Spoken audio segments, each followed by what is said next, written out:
Hi, it's me again with Corel Draw Tips and Tricks, and this bridge looks awful familiar, but I didn't take the time to look back to see if I'd done it before. He wants to remove the white background, and it's really not a white background. I'm going to show you in just a second. So I decided to go ahead and make a video because every video is a little bit different. I'm going to ungroup it, and I'm going to take this black rectangle, and I'm going to turn it yellow. You never want a black, well, as a laser engraver, you don't ever want a background that's black. So if we take this, let's see how big this thing is. It is about 3.5 inches. So let's set our nudge factor on 4. And let's move this up. Well, let's move it back down and go up to object and ungroup it. Let's zoom in a little bit.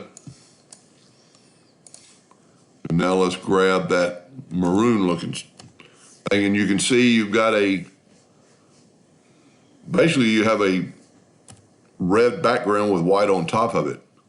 So the way to correct this would be to grab all this and go left click, no fill. Go here, I'm gonna make a duplicate of this just in case he needs that color. Control D, and you've got your duplicate set on 1.25, and in this case it's not a problem, but it could be.